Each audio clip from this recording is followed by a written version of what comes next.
høyere står det Tormod. Så det er avtalt en som han Tormod har hevet.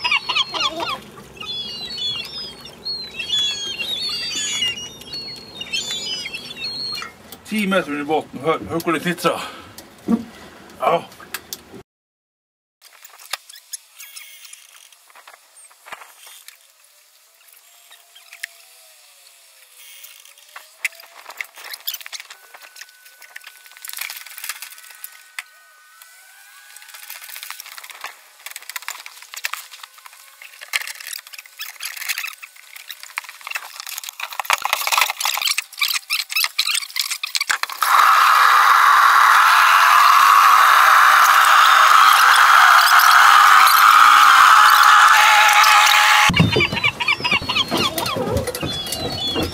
Full jukse, ja. Jeg fikk 5 serier i forrige hale. Jeg bare tar med skåringen. Helt vidt. Jeg sier faen. Det er på noen faser. Her. Her er ordentlig fisk. Jeg gikk inn i bogen og tett innenfor meg her, så var faktisk 3 ørner.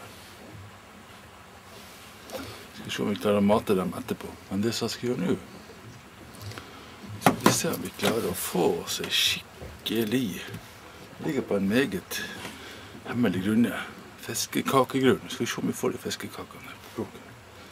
Hvor er den nede? Skal vi se, skal vi peise ut. Tvi, skal vi se om vi får fiskekaker. Kanskje 1 eller 2, eller 3 eller 4, så kommer vi i stim. Hør så. Jeg går. Slipper ut. Makkeren tvi.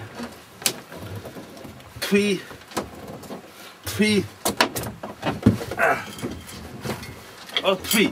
Nå skal vi faen meg få fiskekaker på kroken her. Ikke på alle, men kanskje på 1 eller 2.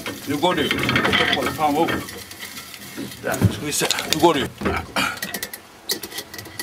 Jeg kommer ned til båt. Trenger opp igjen. Det var faen meg dårligere på fiskekakegrunn. Der, men han steker er bare i noe. Satan i helvete hvor det. 10 meter under båten. Hør hvor det knitrer.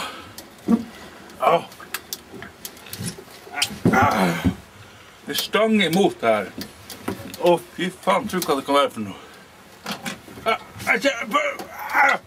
Ja, så helvete. Ja, så faen fikk jeg ikke fiskekaker. Hæ? Da er jeg midt på fiskekakegrunn her i Toppsundet. Ja, du faen. Det er salt og god. Nydelig. Hæ? Beit på rødmakeren. Hæ? Det beviser jeg. Jeg skal ta på land. Skal du spørre meg nå? Når jeg kommer på land. Se fiskekaker jeg fikk på fiskekakegrunn. Sånn. Da viser jeg fiskekaker som jeg fikk. Med såret fra makken. Oi. Dæven, jeg svelgte beviset. En ting å gjøre. På land og stek fiskekaker.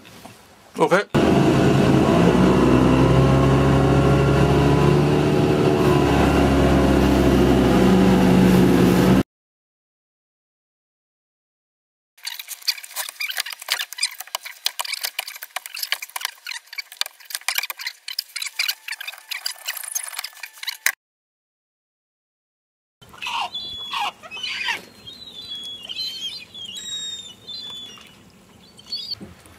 Da er jeg midt på fiskekakegrunn her i Toppsundet.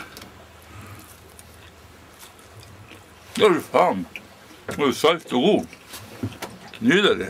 Hæ? Beit på rødmakeren. Hæ? Det beviser jeg.